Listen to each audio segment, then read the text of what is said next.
Algo muy común que sucede es la falta de mucílago en nuestras Drosera capensis. Eso suele ocurrir cuando la planta está adaptada a algún tipo de clima. De repente la compran y se la llevan a un clima totalmente diferente al que está acostumbrada. La planta comienza a sentir esos cambios de clima. Ya sea el clima es muy seco, puede que el clima tenga, por ejemplo, aire acondicionado o otro tipo de cosas. Entonces, ¿qué es lo que hacemos? Supongamos que esta Drosera no tiene mucílago. Tenemos lo que sería la humedad de sustrato, es decir, cuánto húmedo está el sustrato. Recordemos que en las plantas carnívoras siempre tiene que estar el sustrato totalmente húmedo. Y tenemos lo que se llama humedad ambiental. Es la humedad que envuelve la planta, es decir, en la parte superior, que no está dentro del sustrato, es decir, el aire, ¿ok? Siempre en todas las ciudades del mundo tenemos cierto grado de humedad ambiental. Hay ciudades en las que son mayormente húmedas, hay ciudades en las que la humedad no es tan húmeda. Por ejemplo, Santiago es una ciudad bastante seca. Eso no quiere decir que no tenga nada de humedad. Tiene una humedad, pero el grado de humedad es muy inferior comparado con otras ciudades como por ejemplo Viña del Mar, que está cerca de la playa, o Valparaíso. Entonces, entendiendo eso, la humedad ambiental se refiere a la humedad del ambiente, como su propio nombre lo dice. Esto es lo que provoca que la planta, por ejemplo, si tú tienes una planta adaptada al clima de Santiago, te la llevas a Viña del Mar, o viceversa, está de Viña del Mar y la planta te la llevas a Santiago mucho más seco, la planta comienza a sentir ese cambio climático. Entonces comienza a perder lo que se llama el mucílago, que son estos de aquí, en los tricomas. ¿Qué hacemos para eso? Para eso tenemos que comenzar a adaptar a nuestra planta. ¿A qué nos referimos con adaptar a nuestra planta? A crear una especie de microclima momentáneo o transitorio que ayude a la planta a adaptarse a las nuevas condiciones climáticas en las que va a estar. Eso, ¿cómo lo podemos generar? Con esto.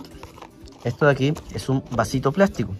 Un vasito plástico común y corriente que le he hecho algunos agujeritos. No agujeritos tan pequeños, sino agujeritos medianamente grandes, porque la idea no es generar que nuestra planta se nos pudra, ¿ok? Ni tampoco exponerlo al sol. Bueno, eso vamos a explicar más adelante. Entonces, yo le he hecho algunos agujeritos y lo que vamos a hacer es tapar nuestra plantita.